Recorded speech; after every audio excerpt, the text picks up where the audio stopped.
Hello बच्चों, कैसे हैं? एक नंबर।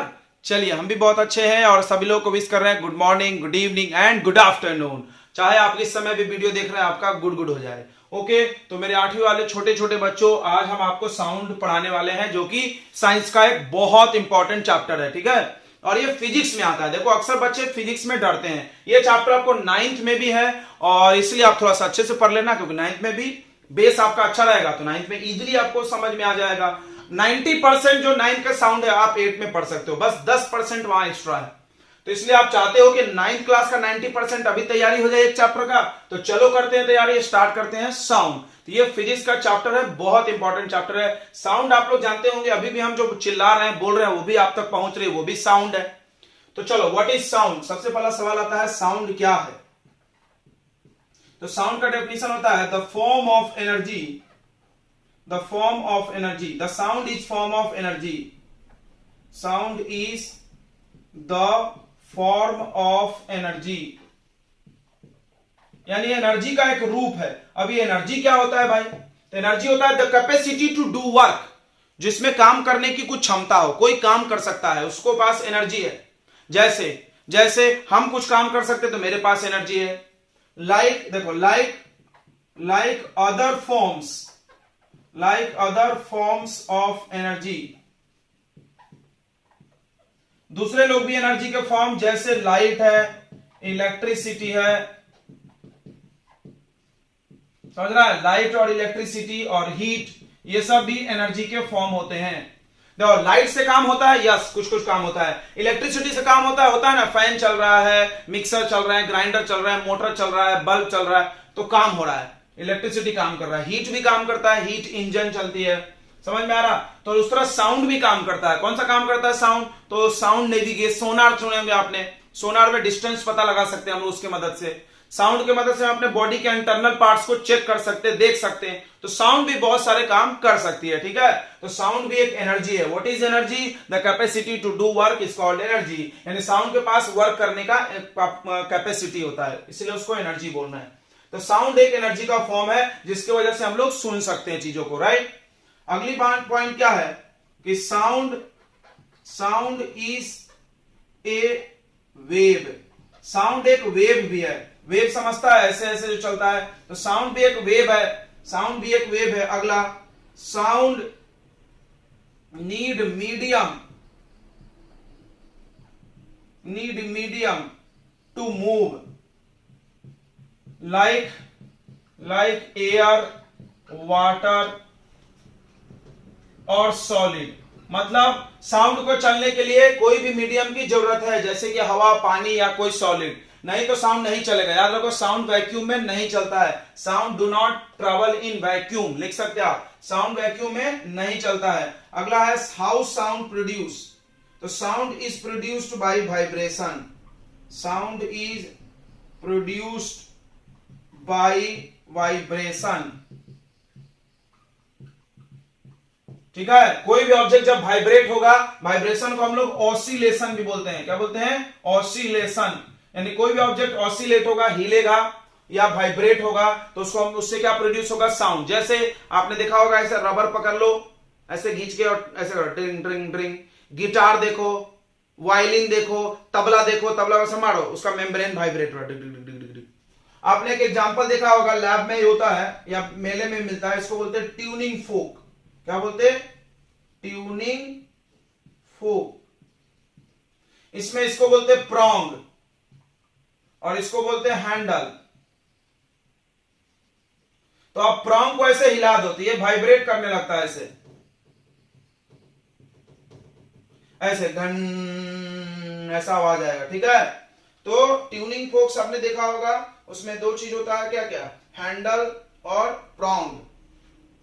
ठीक है, दो प्रॉन्ग है, एक हैंडल है। तो ट्यूनिंग फोक में आप देख सकते हो, उसको ऐसे वाइब्रेट करके देख सकते हो, ऐसे हिल रहा है वो। या आपने अपने आसपास देखा ही होगा, ढोलक देख लो, तबला देख लो, कोई यहाँ पे स्ट्रिंग देख लो, धागा, उसको ऐसे ड्रिंग ड्रिंग वाइब्रेट कराओ तो आवाज आएगा। कोई भी चीज जब वाइब्रेट करेगा तो आवाज करेगा, सीधी बात है। साउंड बिना वाइब्रेशन के नहीं बनता। अभी जो हम बोल रहे हैं वो भी मेरे गले में यहाँ पे वाइब्रेशन हो रहा है, आप महसूस कर सकते हो टच करके कि वाइब्रेशन हो रहा है। हाँ, देखो वाइब्रेशन हो रहा है।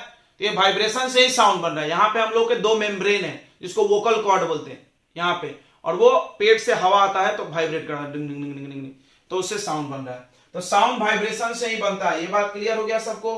अब हम लोग पढ़ेंगे, तो ध्यान सुनेंगे। अब हम लोग पढ़ेंगे ऑसिलेशन क्या होता है, थोड़ा सा प्रॉपर्टीज ऑफ ऑसिलेशन। क्यों, साउंड के प्रॉपर्टीज को समझने के लिए ऑसिलेशन समझना पड़ेगा। तो अगला हम लोग पढ़ रहे हैं ऑसिलेटरी मोशन या ऑसिलेशन। ऑसिलेटरी मोशन या इसको हम लोग ऑसिलेशन भी बोलते हैं। इसका हिंदी मीनिंग है हिलना। हिलना, हिलना समझता है, हिल रहे हैं, हिल रहे हैं, समझ में आ रहा है। तो इसका सबसे बेस्ट एग्जांपल है पेंडुलम। पेंडुलम में जानते होंगे यहाँ पे एक फिक्स्ड सपोर्ट होना चाहिए, और ये स्ट्रिंग होता है, धागा,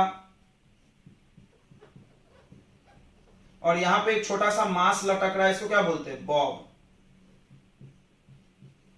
ठीक है, सबको ये पता चल गया। अब इस पेंडुलम को ऐसे वाइब्रेट कर दो, हिला दो, तो इधर चला जाएगा पेंडुलम, हिलते हिलते यहां आएगा, समझ रहा है सबको। फिर ये इधर जाएगा ऐसे, फिर ये वापस आएगा इधर से, फिर इधर जाएगा। झूला देखे होंगे आपने, झूला के जैसा, समझ रहा है। तो ये देखो, फिर ये इधर जाएगा, फिर ये इधर आएगा। ओके बच्चों, तो ये बॉब हो गया, स्ट्रिंग हो गया, फिक्स सपोर्ट हो गया। ये हो गया यहां से यहां तक लेंथ ऑफ पेंडुलम। अब पेंडुलम में ये जो बीच का होता है पोजीशन, उसको बोलते हैं मीन पोजीशन। क्या बोलते हैं, मीन पोजीशन। और इधर बोलते हैं एक्सट्रीम, एक्सट्रीम पोजीशन। और इधर भी एक्सट्रीम है, left extreme, right extreme, extreme position. तो दो मीन पोजीशन है और एक एक्सट्रीम पोजीशन है, ठीक है। सॉरी, एक मीन पोजीशन है और दो एक्सट्रीम पोजीशन है, ठीक है बच्चों। अब ये देखो, पेंडुलम ऐसे ऐसे हिल रहा है, हिल रहा है, हिल रहा है, हिल रहा है। इसी को कौन सा मोशन बोलेंगे, ऑसिलेशन। तो जब कोई ऑब्जेक्ट अपने फिक्स पोजीशन के, ये फिक्स पोजीशन बोल सकते हैं या मीन पोजीशन भी बोल सकते हैं। जब कोई ऑब्जेक्ट यहां खड़ा हो और उसके अगल बगल, अगल बगल मतलब टू फ्रो या up down, up down, up down, yoga हो रहा है नहीं, ये मोशन को क्या बोलते हैं, ऑसिलेशन। समझ में आया। जब कोई ऑब्जेक्ट, ऑसिलेशन, ऑसिलेशन, समझ में आया, ऑसिलेशन, ठीक है। तो क्या होता है ऑसिलेशन, कि व्हेन ए ऑब्जेक्ट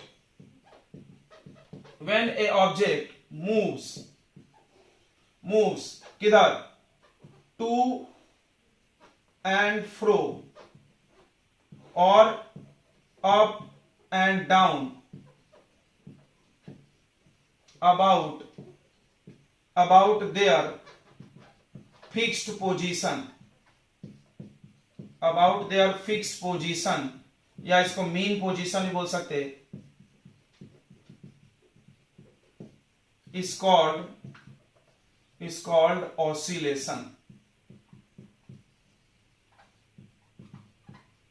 या ऑसिलेटरी मोशन, ठीक है। एग्जांपल है सिंपल पेंडुलम या झूला भी बोल सकते हो, ऑसिलेशन ऑफ पेंडुलम या सिंपल पेंडुलम।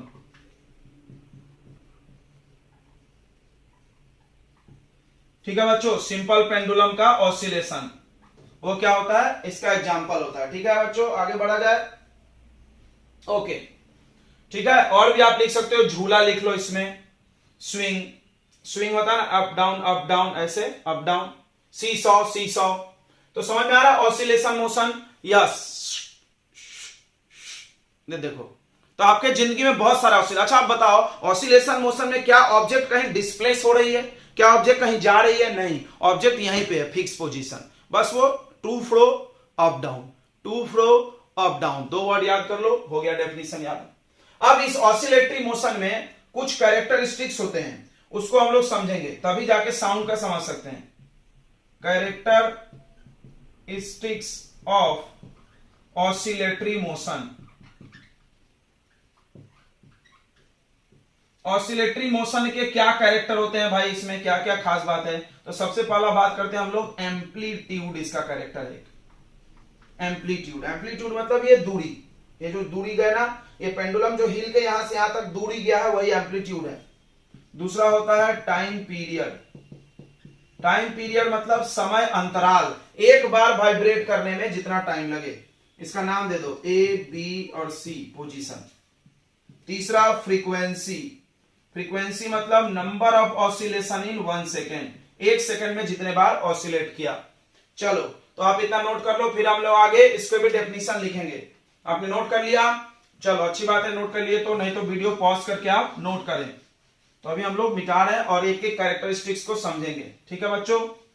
तो पहला कैरेक्टरिस्टिक्स है एम्पलीट्यूड। क्या है पहला कैरेक्टरिस्टिक्स? एम्पलीट्यूड। तो एम्पलीट्यूड ध्यान देंगे, एम्पलीट्यूड। तो एम्पलीट्यूड क्या होता है?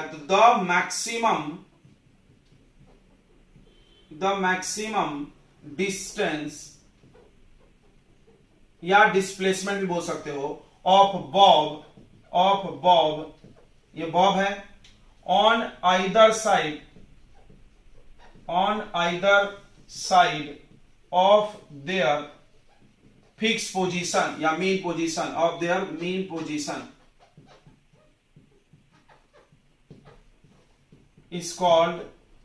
is called amplitude। समझ में आया? मतलब ये फिक्स पोजीशन से जितना सबसे ज्यादा दूर गया। देखो जब ये पेंडुलम हिल रहा है तो हिलना चालू किया तो यहां भी गया, इतना दूर भी गया, फिर और जा रहा है और जा रहा है और जा रहा है, यहां गया, अब यहां रुक के वापस आ रहा है, तो इससे ज्यादा दूर तो नहीं गया ना, इसलिए हम मैक्सिमम की बात कर रहे हैं। नहीं तो कोई यहां से यहां तक नाप लिया, कोई बोले ये तो गया इधर दूरी, ये 1 मीटर है, मान लो ये 5 मीटर है, तो ज्यादा ज्यादा 5 मीटर गया तो वही एम्पलीट्यूड होगा। ऑन आइदर साइड क्यों लिखा है? दोनों तरफ सेम जाता है, याद रखो, यहां जितना दूर जाएगा यहां भी उतना ही दूर जाएगा। तो दोनों तरफ अपने मीन पोजीशन के दोनों तरफ वो ज्यादा से ज्यादा जितने दूर गया, that distance is called amplitude. The maximum distance of bob या maximum distance covered by bob या मैक्सिमम डिस्टेंस ट्रैवल भी लिख सकते हो। maximum distance covered by bob on either side of mean position is called what? is called amplitude। ठीक है। अब देखो दूसरा एग्जांपल, ऐसे भी वेव चलता है, वेव ऐसे भी चलता है, ये भी ऑसिलेशन है, अप डाउन हो रहा है, इसमें भी ये एम्पलीट्यूड है। देखो ये जा रहा है इतना दूर, ये रस्सी है, आपके पास रस्सी है, रस्सी रोप ऐसे हिला दो, वेव बन रहा है, वेव इस वेव में भी देखो ये सबसे ऊपर गया, ये नीचे गया, ये ऊपर गया, नीचे गया, तो ये मीन पोजीशन है, ये इसका बीच का पोजीशन है। या मान लो गिटार है, ड्रिंग ड्रिंग ड्रिंग, तो ये गिटार का तार है, वाइब्रेट किए तो नीचे ऊपर नीचे ऊपर, तो ये जो सबसे ऊपर पहुंचा, सबसे ज्यादा ऊंचा वाला, वो क्या है? इसका एम्पलीट्यूड। अब देखो इसको ध्यान दो, क्या अंतर है दोनों वेव में? इसका एम्पलीट्यूड कम है, इसका एम्पलीट्यूड ज्यादा। पेंडुलम में भी देखो, मेरे पास 2 पेंडुलम है, एक यहां से यहां हिल रहा है और दूसरा पेंडुलम यहां से यहां। बताओ किसका एम्पलीट्यूड ज्यादा है बच्चों? इसका एम्पलीट्यूड कम है, इसका ज्यादा है। तो एम्पलीट्यूड समझ में आ गया होगा? यस। दूसरा है time period. Time period capital T से सिंबल है। तो बोलते हैं the time required to complete one oscillation, एक बार ऑसिलेट करने में जितना time, the time taken to complete one oscillation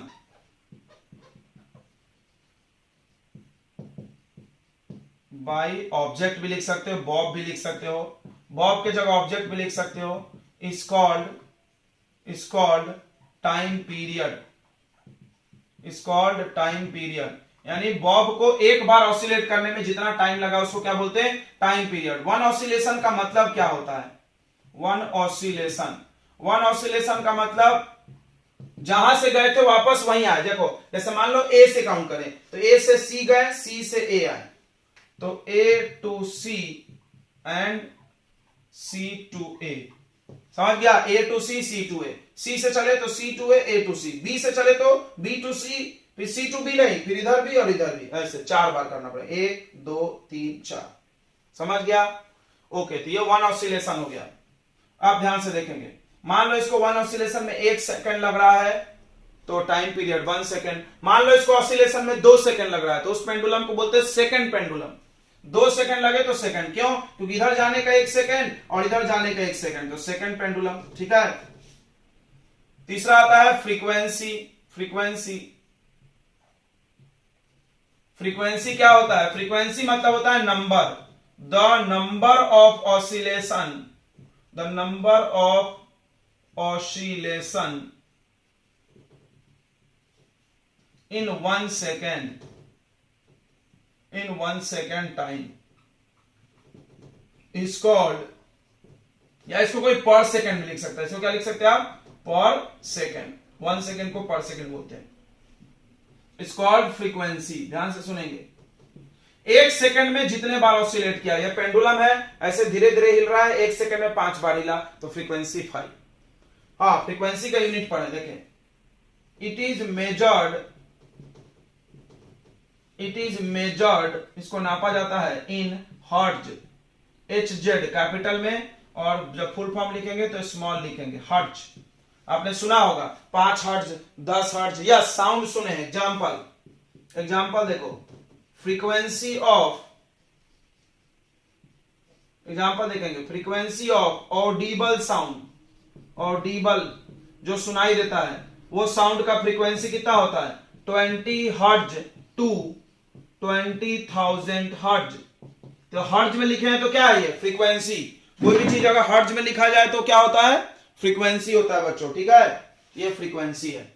okay बच्चों, समझ में आ गया इतनी बातें? चलो आप नोट कर लिए। तो फ्रीक्वेंसी को हर्ट्ज में नापते हैं। देखो एक और एग्जांपल, जैसे मेरे पास ये ऐसे रस्सी हिल रहा है, देखो, और ये दूसरा रस्सी हिल रहा है। बताओ कौन रस्सी 1 सेकंड में ज्यादा बार हिल रहा है? ये देखो, ये कितने बार हिला? देखो, यहां से यहां गिनेंगे 1 बार, फिर यहां से यहां 2 बार, फिर यहां 2.5। ये कितने बार? 1 बार 1 सेकंड में। तो number of oscillation, oscillation up down भी हो सकता है, आगे पीछे भी हो सकता है। समझ में आ रहा है ना? ऑसिलेशन अभी हमने समझाया था, टू फ्रो अप डाउन। तो number of oscillation in 1 second is called frequency. Okay बच्चों, अब ऐसा ही 3 कैरेक्टरिस्टिक्स साउंड में भी है, बस उसके नाम अलग है। ठीक है, उसके नाम अलग है। तो अब पढ़ेंगे हम लोग characteristics of sound. Characteristics of sound heading लगा दें, कैरेक्टरिस्टिक्स ऑफ साउंड हेडिंग लगा दें, ये पेपर में आ सकता है। और यहां से आप फ्रीक्वेंसी का यूनिट पढ़ के जाओ, 1 मार्क का क्वेश्चन बन सकता है। फ्रीक्वेंसी को क्या में नापते हैं? हर्ट्ज में, हर्ट्ज। ओके, तो अगला पढ़ेंगे हम लोग कैरेक्टरिस्टिक्स ऑफ साउंड। तो ये 1 मार्क का क्वेश्चन हो सकता है। साउंड का कैरेक्टरिस्टिक्स बताओ, तो सबसे पहला कैरेक्टरिस्टिक्स होता है लाउडनेस, लाउडनेस। दूसरा होता है पिच, और तीसरा होता है आपको क्वालिटी, क्वालिटी ऑफ साउंड। सबका एक एक निक नेम है। लाउडनेस मतलब एम्पलीट्यूड, एम्पलीट्यूड अभी बताया था हमने, राइट, इसीलिए पढ़ाया था। पिच मतलब फ्रीक्वेंसी, और क्वालिटी मीन्स टिम्बर, टिम्बर। तो ये साउंड में 3 कैरेक्टरिस्टिक्स होता है, तीनों को हम लोग समझेंगे, डेफिनेशन लिखेंगे, सब करेंगे। ठीक है बच्चों। लाउडनेस,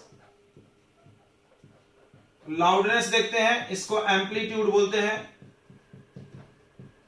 ध्यान से सुनो, तो इनके डेफिनेशन नहीं पढ़ाए जाएंगे, बस ऐसा बोलेंगे, amplitude of sound is called loudness, amplitude of sound is called loudness, amplitude of sound is called loudness. ठीक है, लाउडनेस मतलब जोर से बोलना। देखो हमने लाउड साउंड निकाला, सॉफ्ट साउंड निकाले, soft loud, soft loud. Clear हो रहा है? तो low amplitude, low amplitude, low amplitude means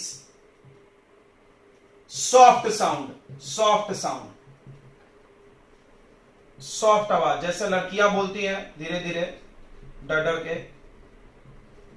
और हाई एम्पलीट्यूड का मतलब, हाई एम्पलीट्यूड का मतलब लाउड साउंड, लाउड। जैसे कार का हॉर्न, बाइक का हॉर्न, कौन जम से सुनाई देगा? या ट्रक है, ट्रक वाला हॉर्न बहुत तेज, तो लाउड है। बाइक वाला टी टी, सॉफ्ट साउंड। समझ में आ गया? ये देखो ग्राफ से भी समझते हैं। देखो एक वेव है, रस्सी है, ये देखो, और दूसरा देखो क्या दिख रहा है, क्या समझा था तुमको? एम्पलीट्यूड समझा था ना। एम्पलीट्यूड क्या होता है बच्चों? जितना ज्यादा दूर गए वही एम्पलीट्यूड। तो एम्पलीट्यूड ही लाउडनेस है। किसमें ज्यादा दूर गया है object?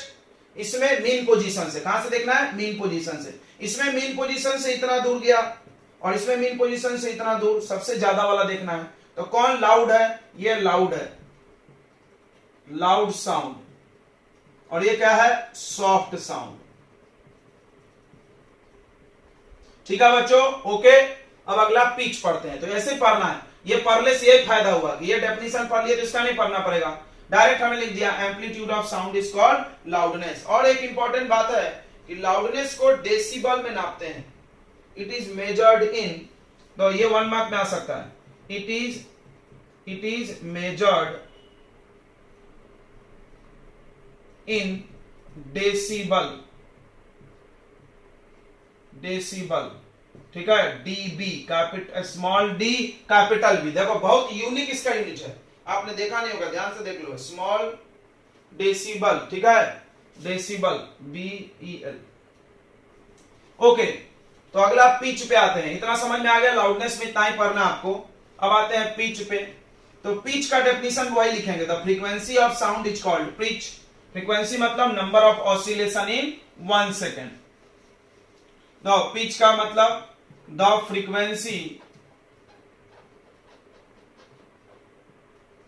Frequency of sound is called pitch. ठीक है, पिच का एक और नाम होता है श्रिलनेस। श्रिलनेस, श्रिलनेस मतलब पतला आवाज, पतला, याद रखना। पतला मोटा आवाज होता है किसी का, जैसे लड़कों का आवाज मोटा होता है, लड़कियों का पतला होता है, तो shrillness.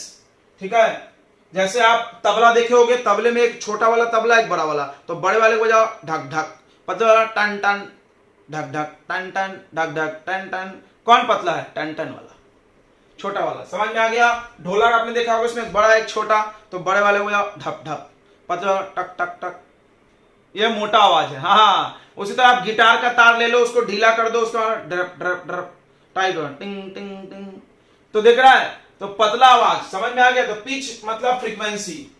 High pitch means high frequency, high pitch means high frequency. Low pitch means low frequency. समझ गया? यही लिखना है बस। Low pitch means low frequency.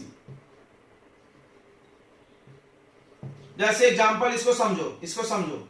ये मेरे पास कोई वेव है जो ऐसे जल्दी जल्दी जल्दी जल्दी जल्दी जल्दी हिल रहा है, और एक कोई दूसरा वेव है, ये देखो, ये 1 सेकंड में ज्यादा बार हिला है, ये कम। Number of oscillation in 1 second. कौन number of oscillation in 1 second ज्यादा है? ये है हाई पिच और ये है लो पिच। समझ गया? ओके, तो जैसे एग्जांपल में pitch of guitar is more than drum. जैसे एक ढोलक बजाओ और एक गिटार बजाओ, कौन ज्यादा पिच ज्यादा होगा? तो गिटार। अच्छा, हाई पिच का साउंड को ब्रेन हमारा जल्दी पहचानता है। ठीक है, pitch of girls voice is more than boy. यानी लड़का और लड़की में किसका पिच ज्यादा है? लड़की का। ठीक है, तो एक जोक सुना देते हम आपको। एक लड़का और एक लड़की रोड पे गिर गए हैं, दोनों चिल्ला रहे हैं। लोग किसको बचाने जाएंगे? लड़की को। क्यों? क्योंकि लड़की की आवाज का पिच ज्यादा है, और जो पिच ज्यादा होता है उसका आवाज दिमाग जल्दी पहचान लेता है। समझ में आ गया? जैसे आपके मान लो एक म्यूजिकल ग्रुप है, उस म्यूजिकल ग्रुप में सारी चीजें, ड्रम सेट, तबला या बहुत सारी चीजें, ठीक है, लेकिन उसमें कैसियो लगा दो, टे टे टे, आप ध्यान देना, कैसियो का आवाज जब चलेगा तो बाकी सारी आवाज हमको दब जाएगा, दब जाना बोलते हैं ना, सुनाई नहीं देगा। क्यों? झमझम से बज रहा हो? नहीं नहीं, झमझम से तो सब बज रहे हैं, लेकिन उसका ब्रेन मेरे को जल्दी आइडेंटिफाई करेगा साउंड, क्योंकि उसका क्या ज्यादा है, पिच ज्यादा है। अब देखो, पिच को भी काहे में नापोगे? Measured in hertz, it is measured in hertz, HZ frequency का यूनिट है, समझ गया? फ्रीक्वेंसी का यूनिट है। जैसे ऑडिबल साउंड का पिच बोलो, फ्रीक्वेंसी बोलो, एक ही है, कितना? 20 हर्ट्ज टू 20,000 हर्ट्ज। तो पिच इतना समझ में आ गया। अब कोई मेरे पास इंस्ट्रूमेंट है, गिटार है, उसका पिच कैसे बढ़ाना घटाना है, इसको समझते हैं। तो देखो, पिच डिपेंड्स ऑन, ये नोट कर लिया आपने, फटाक से नोट कर लो, जल्दी से पॉज करके, चलो अब मिटा दे रहे हैं। तो देखो, पिच काहे पे डिपेंड करता है? पिच ऑफ म्यूजिकल इंस्ट्रूमेंट, ऐसा लिख सकते हो, pitch of musical instrument, pitch depends on, pitch depend करता है पहला लेंथ ऑफ स्ट्रिंग पे, तो लेंथ ऑफ स्ट्रिंग, जितना धागा बड़ा रहेगा उतना वो धीरे धीरे हिलेगा, मतलब number of oscillation in 1 second कम होगा। समझ आ रहा है? जैसे एक छोटा धागा है तो ये जल्दी जल्दी वाइब्रेट करेगा, डिग डिग डिग डिग डिग डिग। बड़ा है तो ये ऊपर ज्यादा जाएगा, नीचे भी ज्यादा आएगा, तो बहुत टाइम लगेगा। समझ रहा है क्या? समझ रहा है क्या? देखो तो फील करो, इसको फील करो, ये देखो, एक बड़ी रस्सी है और एक छोटी रस्सी है, यही जल्दी जल्दी अप डाउन हो रही है। तो लेंथ ऑफ स्ट्रिंग कम होगा तो पिच हाई होगा, ठीक है? लेंथ ऑफ स्ट्रिंग कम होगा तो पिच हाई होगा। दूसरा है लेंथ ऑफ स्ट्रिंग, पहला है, और दूसरा है आपको थिकनेस ऑफ स्ट्रिंग।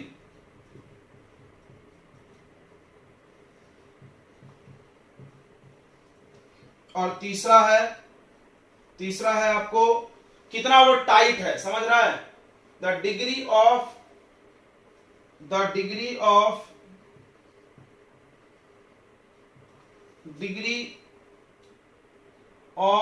स्ट्रेचिंग,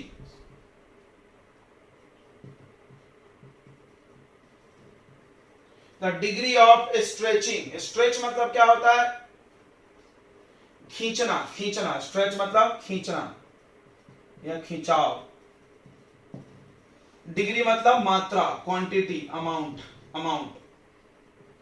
मतलब आपने देखा होगा कि ड्रम बजाने वाला, गिटार बजाने वाला बजाने से पहले स्ट्रिंग को टाइट करता है। क्यों? अगर टाइट करेगा तो आवाज का पिच बढ़ जाएगा, पतला आवाज। ये चीज आप देख सकते हो। तबला को आप तबला होगा या ढोलक, उसके पेग होते हैं, इसमें पेग ऐसे लगे होते हैं, उसको ढीला कर दो, फिर मारो, ढप ढप, टाइट करो, टक टक, टन टन बजने लगता है। ध्यान दिया आपने?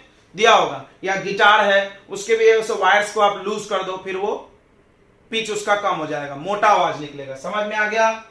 तो देखो, अगर इसको बढ़ाएंगे मतलब टाइट करेंगे स्ट्रिंग को तो पिच बढ़ेगा, इसको बढ़ाओगे, अब देखो मोटा धागा है और पतला, कौन जल्दी जल्दी हिलेगा बताओ? पतला वाला। तो इसमें उल्टा है, मतलब इन दोनों में उल्टा है कि अगर हम लेंथ को डिक्रीज करेंगे तो पिच हाई होगा। Length of string is less than pitch is more. समझिए क्या होगा? उल्टा है, ये ज्यादा तो ये कम, ये भी दो उल्टे हैं, एक सीधा है। अगला, इफ थिकनेस, ऐसा भी लिख सकते हैं, if thickness of string increases, if thickness of string increases, then तब क्या होगा? पिच डिक्रीज हो जाएगा।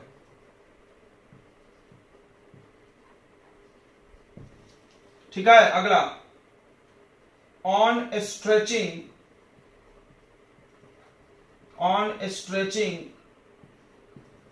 Tight string, on stretching string को जब टाइट करोगे तो क्या हो जाएगा? पिच इंक्रीज हो जाएगा, पिच इंक्रीजेस। पिच को क्या में नापते हैं बच्चों? पिच को क्या में नापते हैं? हर्ट्ज में। लाउडनेस को क्या में नापते हैं? डेसिबल में। चलिए नोट कर लीजिए आप, फटाक से नोट कर लिए।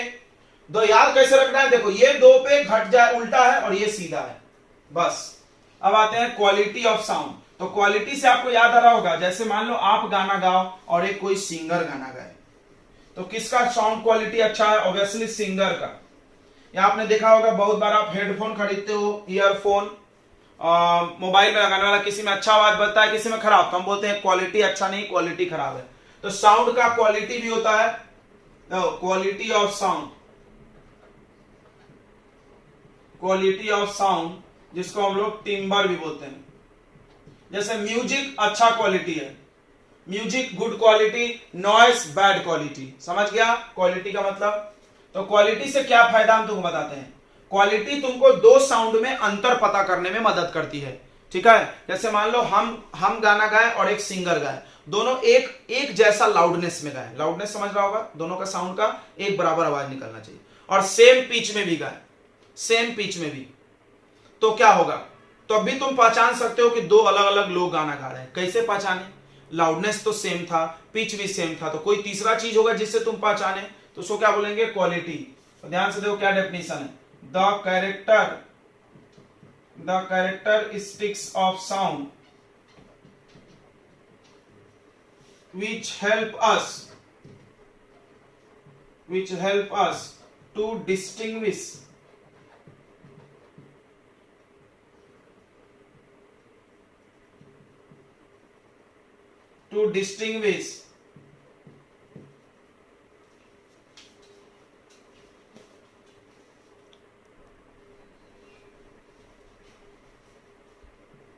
between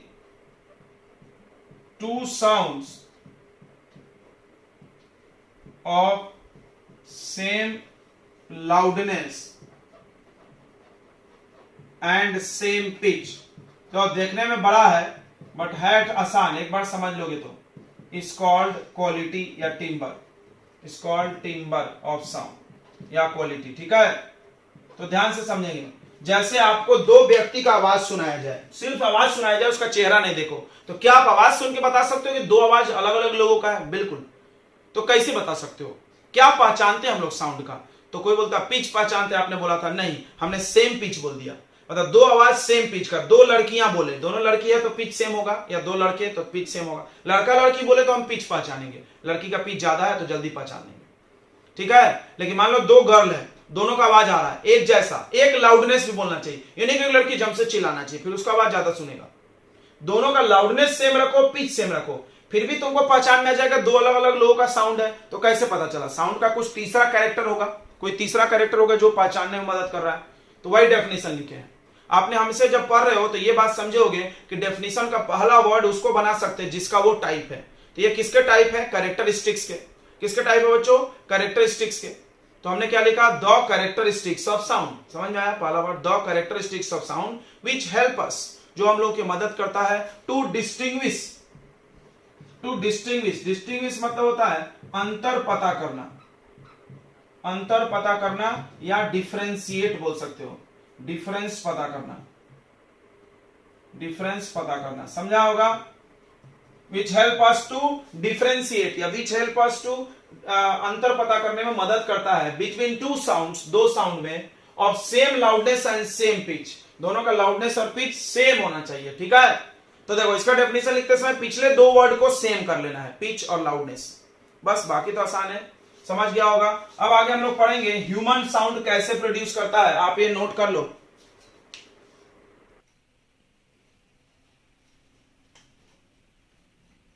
हाउ साउंड प्रोड्यूस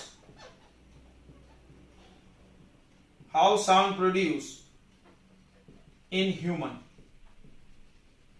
तो एक बात तो जरूर लिख सकते हो आप, वाइब्रेशन, वाइब्रेशन से ही साउंड बनता है, ये पक्का है। तो ह्यूमन में भी कुछ ना कुछ वाइब्रेट हो रहा होगा तो साउंड बनता है। ये एक रफ डायग्राम हमने बनाया है, ये आपका नोज से कनेक्शन है और ये माउथ से, दोनों यहां पे मिल जाता है, उसको थ्रोट बोलते हैं, जहां पे मिलता है, राइट, थ्रोट। थ्रोट के सामने निकला रहता है, इसको एपिग्लॉटिक्स बोलते। और ये बीच से गया है क्या? Wind pipe. विंड पाइप का नाम क्या है? ट्रैकिया, ये देखो। और उसके अगल बगल, समझ रहा है, दो पाइप होता है ऐसे, एक पतला पाइप एक मोटा पाइप, ऐसे, समझ में आ रहा है। इससे हवा जा रहा है और इससे आजू बाजू से क्या जा रहा है? फूड। तो ये पूरा इधर से फूड जा सकता है और ये विंड है।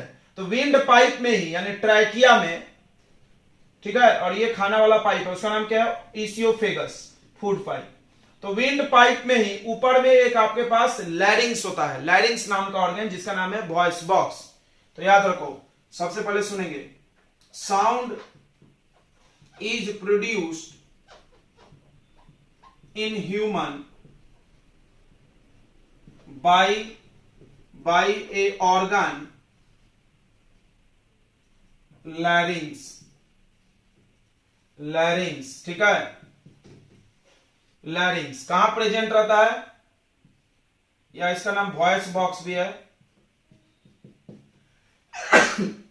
Present in upper end of trachea.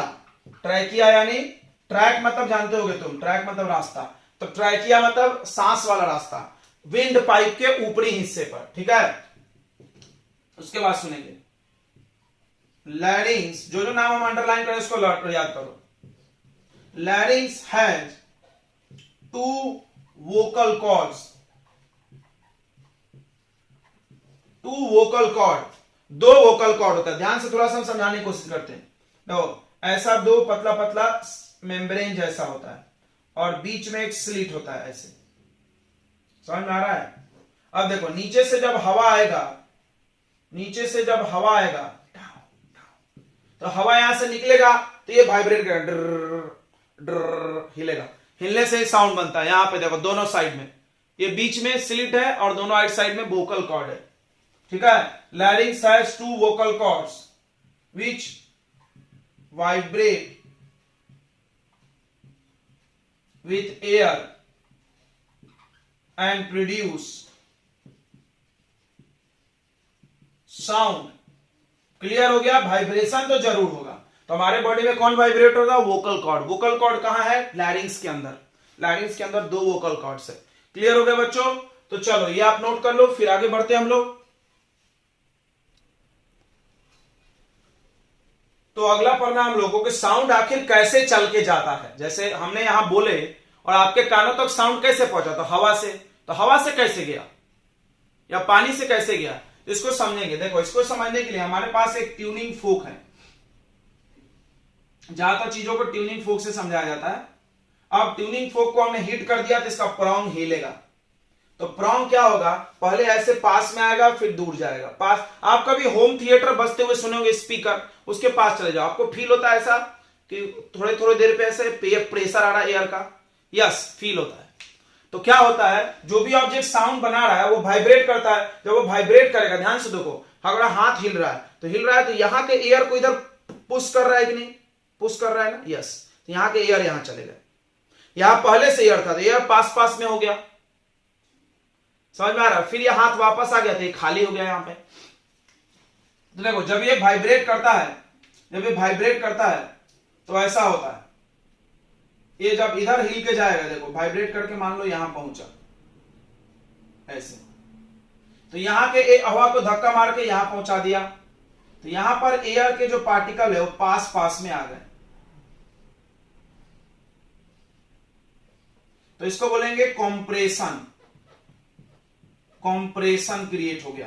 Compression यानी हाई प्रेशर, कॉम्प्रेशन यानी हाई प्रेशर, एयर के मॉलिक्यूल पास पास में आ गए। कैसे, ट्यूनिंग फोक इधर आया, इसको धक्का मार दिया, अब ये ट्यूनिंग फोक वापस इधर जाएगा, जब वापस जाएगा तो यहां पर जगह खाली हो जाएगा ना, हवा कम रहेगा, मतलब खाली मतलब पूरा वैक्यूम तो नहीं हो सकता, हवा हर जगह है। तो कोई बोलेगा सर आजू बाजू से एयर आके भर जाएगा, हाँ थोड़ी देर बाद ना। तो अब ये खाली हो गया तो इसका नाम होगा रेयर फ्रैक्शन।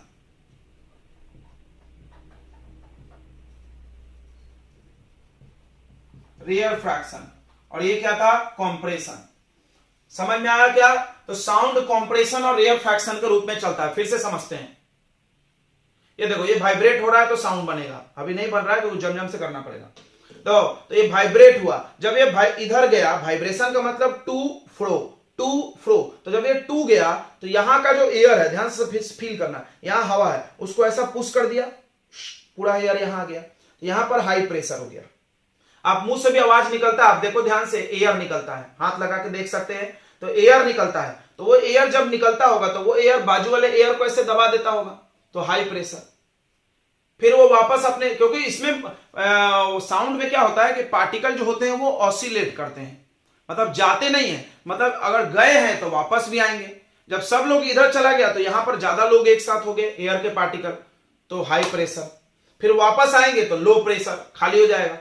फिर वो आगे जाएगा, समझ रहा है, फिर वो आगे जाएगा, आगे जाएगा, फिर आगे हाई प्रेशर, फिर वो वापस आएगा। मतलब ये देखो, ये दो एयर के पार्टिकल है, ये गया यहां पे तो ये हाई प्रेशर हो गया, देखो पास पे आ गया, फिर ये वापस आ गया इसको टच करके, फिर अब ये वाइब्रेट करके आगे जाए, ये वापस आ गया, ये वाइब्रेट करके आगे जाएगा, फिर यहां हाई प्रेशर, फिर ये वापस आ जाएगा, फिर यहां थर्ड पार्टिकल। समझा? फर्स्ट, देखो ध्यान समझो, 3 हवा के पार्टिकल, तो ये मेरे 3 पार्टिकल है एयर के, देखो मॉलिक्यूल, एक इमेजिन करो, 1 2 3, ठीक है। यहां हम आपको पेन से समझाते हैं, मेरे पास 3 मार्कर है, तो ये 3 मार्कर है एयर के पार्टिकल, अभी रुके हुए हैं।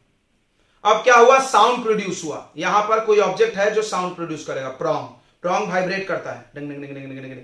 तो जब ये इधर आएगा तो इस पार्टिकल को हिट टक्कर मारेगा, कोलाइड करेगा, ये मारा, ये चल के यहां गया, देखो ये चलेगा नहीं, हिलेगा, ये हिल के यहां गया, इसको ठोक दिया।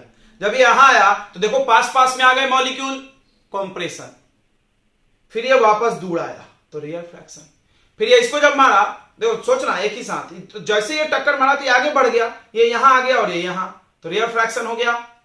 समझ रहा है? ये पार्टिकल ऐसे थे, ये जाके ऐसे टच किया, यहां कंप्रेशन हुआ, जैसे टच किया और ये वापस आ रहा है, उसी समय आगे भी जा रहा है, ये देखो ऐसे, तो ये देखो यहां कंप्रेशन हुआ और यहां क्या हो गया, रेयरफैक्शन। अब ये वापस आएगा ऐसे और फिर ये आगे चला जाएगा। समझ गया होगा पक्का? Yes sir. तो इस तरह से साउंड प्रोपगेट या sound travel in the form of compression and rarefaction. लिखो यहां पे, sound travel in the form of compression and rarefaction. ठीक है, कंप्रेशन क्या होता है? कंप्रेशन क्या होता है? कंप्रेशन का मतलब द रीजन या हाई प्रेशर, इतना समझ सकते हो। कंप्रेशन यानी हाई प्रेशर, और रेयरफैक्शन का मतलब लो प्रेशर। हाई प्रेशर का मतलब क्लोज आ जाना चाहिए, क्लोज मॉलिक्यूल्स ऑफ एयर। समझा? मॉलिक्यूल ऑफ एयर पास में आ जाए और इसमें दूर दूर हो। ओके, अगला, तो ध्यान से सुनो। Sound is wave, sound is wave because, क्यों भाई? क्योंकि वेव ऐसे ही चलता है। वेव या तो ऐसे चलता है या तो ऐसे चलता है, याद रखना। Compression, rarefaction. Sound is wave because it travel in the form of compression, short में लिख रहे हैं, and रेयरफैक्शन पूरा लिख रहे हैं। ठीक है। और एक बात हम बताए थे, फिर से सुन लें। Sound need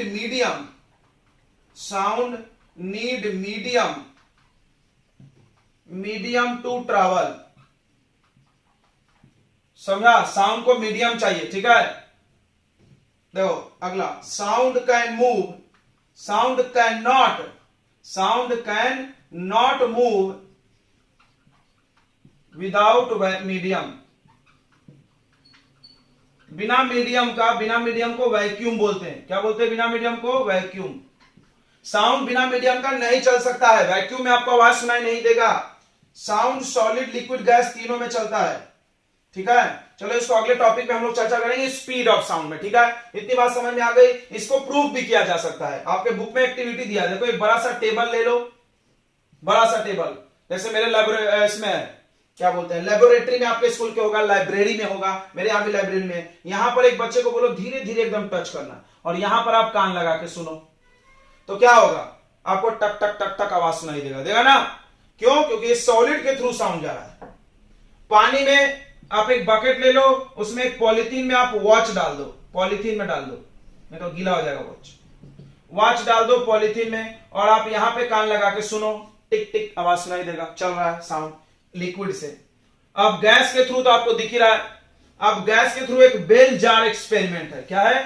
bell jar experiment. सुन लेंगे, बेल जार एक्सपेरिमेंट यानी बेल इन ए जार। एक जार ले लो, उस जार को बंद कर दो और उसमें एक बेल लगा दो, उसमें एक इलेक्ट्रिक बेल लगा दो, बटन बाहर रखना, चालू बंद। अब क्या हो गया? इसमें का एयर खाली करो, वैक्यूम, समझ रहा है? वैक्यूम पंप आता ना, क्लीनर, वैक्यूम क्लीनर, उसको वैक्यूम पंप। इसका हवा खींचते जाओ, खींचते जाओ। यहां पे बटन चालू कर दो, ये बेल बज रहा है, जब तक इसमें हवा है सुनाई देगा। पूरा हवा निकाल दो तो आवाज बाहर आना बंद। बेल बज रहा है, हमको दिख रहा है बेल बज रहा है, लेकिन सुनाई नहीं देगा। क्यों? क्योंकि इस जार में एयर रहेगा तभी साउंड बाहर आएगा। समझ में आया?